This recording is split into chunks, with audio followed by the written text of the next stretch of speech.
Drama हो रहा ना, इसके अंदर मैंने मेरी कौम पे बड़ा तरस आ है। मेरी कौम बिखरी फिर है, मेरी कौम रुंदी फिर है, मेरी कौम के लोग जमीन बेच के विदेश में मजदूरी करे ना। तो 36 एक मरना तम 35 एक मत तो गिनती है को नहीं गड़ी, तम तो जीरो लिए।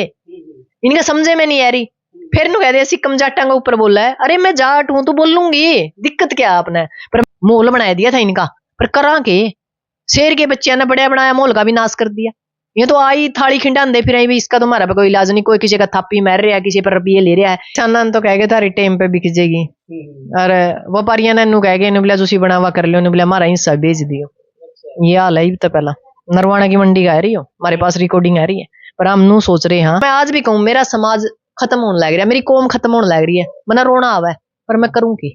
मेरे समाज के अंदर एकता नहीं है। हम टांग खिंचाई करने लग रहे हैं, हाथ नहीं खींचने लग रहे। डॉक्टर MLA रहे नारनौल से दादाराम कुमार गौतम, उन्होंने एक बात बोली थी जींद रैली में भी 200% नायब सैनिक CM बनेगा जी।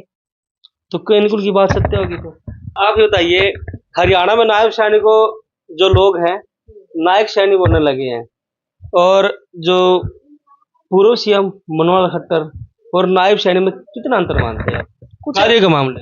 कुछ को नहीं, वो तो ईसा था जनू, उसकी तो शक्ल ऐसी थी जनू यू ना तो रोन का ना यू गान का। उसका तो नुए हिसाब आवा था, और रो है कहाँ से है जनू वो प्लास्टिक का बुत बिठा रखा है, अट्टे बट्टे कराया था ना उसने। नु बेरा था तो मुख्यमंत्री है ना, उसके मुख्यमंत्री की कोई गरिमा थी ना, उसकी कोई बोलवाणी थी ना, उसकी नू थी कि भाई मुख्यमंत्री का मुंह तो लिगड़ा हुआ शब्द कानून बन जाएगा ना, कोई वह चीज थी।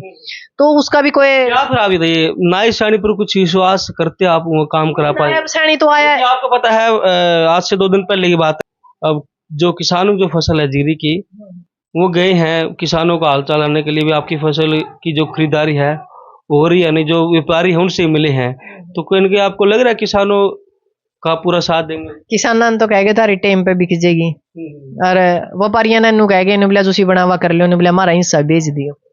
ये हाल है। तो पहला नरवाना की मंडी का आ रही हो, हमारे पास रिकॉर्डिंग आ रही है, पर हम नू सोच रहे हैं कि इस सरकार का लड़ा किसके अतर फिर वह किसान फिर पार्टियां में जाए बैठे हैं। मैं तो उन लोगों ने भी कहना चाहूँ जिनकी आज जीरी नहीं बिक्री नहीं, जिन तक वोट दे रखे, उन फोन करके जरूर पूछो एक बार, भाई ऐसे मेरी जीरी को नहीं बिकती, मेरी जीरी बिका, और जे नहीं बिकती तो धरना ला, ताकि उन तीनों बेरा पड़ जाए। तामे तो हम इनके हो गई, ये भी तारे सैंक नहीं। और फिर जो उड़ा तो बात नहीं बना, फिर मेरे द्वारा फोन कर लियो। मैं आप बीजेपी ने इतना कोसो हो, हाँ। और बीजेपी सरकार तो बात को हम तो जो नौकरी है बिना खर्ची पर्ची नौकरी दे बालकत है, कुछ नहीं बकवास बात, बिना खर्ची पर्ची बालक लागे है जी लागा। हमनू को नहीं कहते कि भाई जमाए बिना पर्ची खर्ची के लगते। बहुत जिनके मतलब इतने हाईएस्ट नंबर है कि जेड़ा को काटा नहीं जा सकता, वो तो बिना पर्ची खर्ची लाग गए। पर इनका तो सारा ये काम मतलब जो आप DC तब बात काम करवाओगे नहीं, DC का दौर भी इनका एक बंदा बैठा हुआ है जो वो कहेगा तो काम बढ़ेगा। इनकी तो सारा जो आप या कैस का बिल्कुल गरीब से गरीब परिवार से बच्चे लगे हैं जी, और कोई पैसा नहीं दिया है, बिना खर्ची पर्ची नौकरी लागे। मां मनु नहीं कहते भाई नहीं लगते, वह जो गरीब घर के बालक लागे हैं वह वैक्यूम है, एजुकेशन में एजुकेटेड है, वो इस लायक है कि उनको नौकरी देनी चाहिए। कोई शांत क्या फिर कांग्रेस के राज में ऐसा था? नहीं, कांग्रेस के राज में तो मैंने कहा कब कहा मैंने भी था नहीं, वो तो पैसे ले आ कर दे, पर पैसे तो ये भी ले हुए हैं, बीजेपी भी ले हुए हैं। ममनू नहीं कह सकते भाई या को नहीं लेंदी, पर वही बात है कि कुछ जो मतलब जो स्टैंडर्ड लेवल के जो मतलब बच्चे हैं या जिनके मतलब ये कैस का कि 95 तो ऊपर नंबर आ रहे हैं, तो उनकी कड़ा कट गई है। ये कट्टन का काम नहीं करते कांग्रेस में, उनती भी बैठ दिया करते तले तो 40 साल तो दे देंगे, 95 वाला खड़ा रह जाता। ओड़े पीसा ज्यादा चलिया करता, पीसा एड़ा भी चल रहा, पर एड़ा कम चल रहा है सिर्फ नौकरी में, बाकी तो सारा ड्रामा नुए है। इतना ये और खून पी ले हमारा, हमारी फसलों के रेट मिलते नहीं। अच्छा पराली पे का ऊपर कानून ले लिया, बिजली के ऊपर कानून ले लिया। ये एक बात बताइए, डोमिसाइल खत्म कर दिया हरियाणा की, तो हरियाणा में खत्म हो जाएगी। दिल्ली में वो 360 पालम था, आज वो कुण में लग रहा है। हमने भी नू कहना पड़ेगा हम हरियाणा के हैं, बंद है कल्चर को नहीं रंदा हमारा। जे बाहर के लोग एडा आवेंगे नहीं नौकरी करेंगे, मैं बसें भी के बसेंगे तो कल्चर नहीं रहेगा। फिर ना हमारी खाप रंदी, ना हमारा कल्चर रंदा, ना हमारा कोई सिस्टम रंदा। पर मार ले तो आज भी ऐक बैंद के सुत्ते पड़े हैं। 2040-45 तक ऐसा काम हो जाएगा कि सारा सौदा निपट लेगा। अब देखिए डॉक्टर सिक्किम है एक, जो विपक्ष में जो कांग्रेस थी जी। एक आस लगा के आप चले थे, हाँ। भी कांग्रेस ही कुछ किसानों के बारे में सोच सकती है जी जी। अब आप उनके बारे में भी नेगेटिविटी बात कर रहे हैं, तो डॉक्टर सिक्किम कहाँ जाएगी? डॉक्टर सिक्किम यहीं रहेगी, इस समाज के लिए लड़ेगी। और इस समाज के साथ खड़ी रहेगी। किसी पार्टी को मैं ज्वाइन नहीं कर रही, क्योंकि पार्टियां का तो मैंने देख लिया। मैं पार्टियां के पहले भी खिलाफ थी और आज भी खिलाफ हूँ। जब पार्टी के लिए जाना था तो इनेलो की मेरे को टिकट ऑफर थी, मैं वहां से लड़ सकूं थी। बीजेपी की भी ऑफर थी, वहां से भी लड़ सकूं थी। और कांग्रेस का ऐसा काम हो रहा था, कांग्रेस का आ रहा था सरगिया नैड में नु बेले आकर कही करे हैं हम तो टिकट एक भी कौन देवा। मैंने या भी कही मेरी छोड़ो गुरुनाम ने दे दो और बड़े नेता हमारे उनती दे दो। पर इनका सरिया आ रहा था, आज वो 2 रुपये किलो बिक लिया। उस सरिया कुछ नहीं बचा उस सरिया में। सरिया सरिया रह गया उड्डा साहब का और कुछ नहीं रहा। और सारा हरियाणा का नाश कर दिया। हमारे वर्गिया का जो 5 साल की मेहनत थी वह खराब कर दी।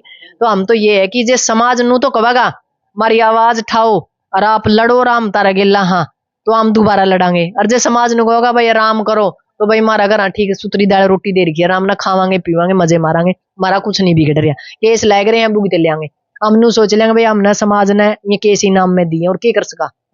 क्योंकि अच्छे जो लोग हैं वह तो चुप हैं, और जो गंदे लोग हैं या जो मतलब बेवकूफ लोग हैं या जो अंधभगत हैं या जो पार्टियां के दलाल हैं वह सारा दिन कुत्ते जू भोके जावे। अब एक रहे जी, समाज साथ नहीं देता। जब समाज साथ नहीं देगा तो वो अपना किमें किमें तो कड़ियां तो जाएगा, अपना सिस्टम ने संभालेगा। अपना परिवार भी है, घर परिवार भी है।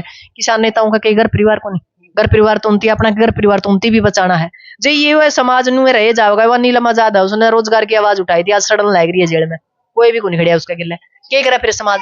तो भाई जब मामला इस हद तक आ जाए, मारे करके रोज मेरी पेज ने देखा है ने बोला मम्मी ले ले इनाम। बात भी सच्ची है भाई, हमने घर लाया अपना और हमने संघर्ष कराया, 5 साल जिंदगी के समाज को दे दिया और समाज हमारे ऊपर गलत कमेंट करने लग रहा है। और उसका जवाब भी जो नॉर्मल लोग हैं, जो मेरी पेज पे मेरे लोग हैं, वो बोलते को नहीं क्या है, क्योंकि उसको जवाब तो दो भाई तू गलत बोलने लग रहा है। अगर भाजपा की सरकार बनाए दे भाई, भाजपा की सरकार कौन सी सिक्कम का हाथ में थी। मैंने तो ये भी कह लिया समाज चाहे तो तम नू मान लो सिक्कम सब कुछ कर दे है, चाहे तम नू मान लो समाज सिक्कम का पल्ला कुछ भी नहीं।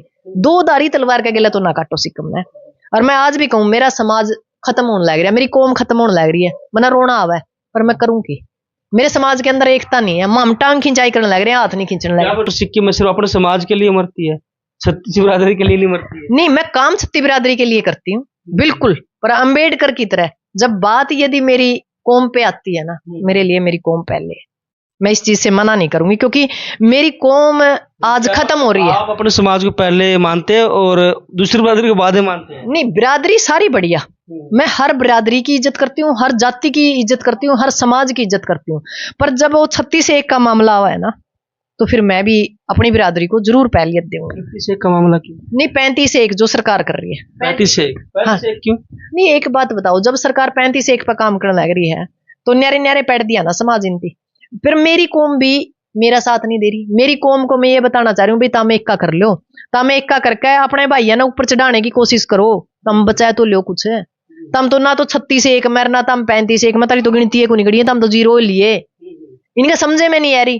फिर नु कह दे सिक्कम जाटा के ऊपर बोला है, अरे मैं जाट हूं तो बोलूंगी, दिक्कत क्या आपने। पर मैं तो मुस्लिम के ऊपर भी बोल लू हूं। जब नू मेवात के अंदर दंगे हुई तो सिक्किम एक ऐसी महिला थी जिसको सिक्किम खान कहा गया। क्यों कहा गया? क्योंकि मैंने मुस्लिम भाइयों की खुल कर पैरवी करी, क्योंकि वो इंसान है। मेरे लिए सारी चीजों से पहले इंसानियत पहले नंबर पर। पर यदि उसके बाद कोई बात आवे है तो फिर मेरी कौम भी मेरे लिए पहले है, मेरा परिवार भी मेरे लिए पहले है, मेरा गांव भी मेरे लिए पहले है। तो छत्ती बिरादरी वाली कोई बात नहीं है, मेरे दिमाग में ही नहीं है। पर ये जो मतलब आजकल जो यू ड्रामा हो रहा है ना, इसके अंदर मैंने मेरी कौम पर बड़ा तरस है। मेरी कौम बिखरी फिर है, मेरी कौम रोंदी फिर है, मेरी कौम के लोग जमीन बेच के विदेश में मजदूरी करें और बम पटाखे बजाओ। मैंने मेरी कौम पर तरस आवा है, पर मेरी कौम समझ नहीं रही है चीज। पर मैं करूं क्या? कांग्रेस बोल रही है कि तो दोबारा से गिनती की अपील कर रहे हैं, तो क्या? नहीं, ईवीएम में गड़बड़ हुई है तो सारा उड्डे पुड्डे जितने भी सैनी है जो से एसी वाले हैं सारे बैठो धरने पे। जुकरा हम बैठे थे इंदी बेरा तो पटा गर्मी की चीज हो और सर्दी की चीज हो है। उन्हें फ्री में किसान मजदूरा ने पिटवा के सरकार बनाने फिरा था के नू सरकार को नहीं बन दी। और टाइम तो जय लिया जिस टाइम बोले लोग थे यू काम हुआ था। तो अब ईवीएम का रोना रोआ है नहीं, तो ईवीएम का प्रदर्शन करो सारे लाके, सारे जिले पे तहसीलिया में ज्ञापन दो, धरने लाओ परमानेंट भाई ईवीएम में गलती है, ईवीएम ने बंद कराओ, गिल्ला हम साथ देवांगे। आओ तो कांग्रेस है नू थोड़ा ये है डुगडुगिया बनाए रखी है कांग्रेस ने, तो सबसे घटिया विपक्ष है कांग्रेस। और इसने हमारा देश का नाश कर दिया, खासकर हरियाणा का नाश कर दिया। यदि हरियाणा का आज नाश हो रहा है तो इसका जिम्मेवार कांग्रेस खुद है, हम नहीं है। हमने तो 5 सीट जीत कर एमएलए की एमपी की माहौल बना दिया था इनका, पर करा के शेर के बच्चे ने बड़ा बनाया माहौल का भी नाश कर दिया। ये तो आई थाली खिंडांदे फिर भी इसका तो हमारा पे कोई इलाज नहीं, कोई किसी का थापी मार रहा है, किसी पर रुपये ले रहा है, एक एक टिकट रुपया में बेच रखी है, तो हम क्या करा इसमें। इसने तो अपने आप को बचाने के लिए हरियाणा दाव पे ला दिया। अब मैं जनता से एक ही निवेदन करना चाहूँ, इन पार्टियां ने असल में तो गनखरी तो आपने ला दी कुने, जैसे एक या रह रही है कांग्रेस ने भी खूंटियां टांग दी, और अपने नेता, सामाजिक नेता, खा पंचायत और राजनीतिक नेता अपने आप पैदा करो समाज तय, और उसने आगे करके इब्बे 29 का तैयार कर दो जित हमने बचना है, और नहीं तो भाई मरो जड़ा तो हम मरोगे उड़ा मर लेंगे, मारा भी कुछ हाथ में कोई। कितने दिन लड़ेगा बंदा, कितने दिन घर फूकेगा, कितने दिन वकीला ने फीस देवांगे, कितने पैसे लगवावांगे, थक लिया हम भी इनका चक्कर में, पर इनकी मारा नाश कर दिया। जननायक जनता पार्टी में आपको पता है एमएलए रहे नारनौल से दादाराम कुमार गौतम, उन्होंने एक बात बोली थी जींद रैली में भी 200% नायब सैनी सीएम बनेगा जी। तो क्या इनकुल की बात सत्य होगी? तो हाँ, उनके भविष्य दिखता होगा। नू तो मन भी गया था बीजेपी जीतेगी जी, ये ड्रामा नू ही रहा तो, पर इन बातों तो कुछ को नहीं जी, ये तो मतलब हालात ही से पैदा हो गए हरियाणा के अंदर। अब नायब सैनी बनो और चाहे खट्टर बनो और चाहे कोई और बनो। तो दादाराम कुमार गौतम ने कैसे दिख गया अभी 200% नायब सैनी सीएम बनेगा जी? दादा गौतम भी तो इसी देश में रहा, हरियाणा में रहा, उसने देख लिया ये हाल हो के हो रहा है, आँखा तो दिखने लग रहा था सबने, अभी सामने हो के रहा है, और जब सामने कोई चीज हो रही है उसने सारे तो बंद नहीं कर सकते। दादा गौतम ने भी दिखा था, आपने भी दिखा था, मन ने भी दिखा था, दिखा और ने भी था, आपने महसूस कर लिया, उनकी महसूस को नहीं कराया। हाँ दोस्तों, फिलहाल अभी आप देख सकते हैं हमारे साथ किसान नेत्री डॉक्टर सिक्किम जो हमारे साथ है जुड़ी हुई थी, और कहना चाहेंगे दोस्तों जो हरियाणा में जो हुआ है 50 से 52 सीटें जो कांग्रेस की दिखाई जा रही थी और भाजपा की हार है वो दिखाई जा रही थी, तो इस पर क्या कुछ आपके विचार रहने वाले दोस्तों कमेंट बॉक्स में अपनी राय जरूर दीजिएगा दोस्तों। और जो बातें डॉक्टर सिक्किम ने बोली है, तो साथ साथ जो बातें बोली है उन पर आपका क्या कुछ विचार है तो कमेंट बॉक्स में जरूर बताएं। धन्यवाद, राम राम।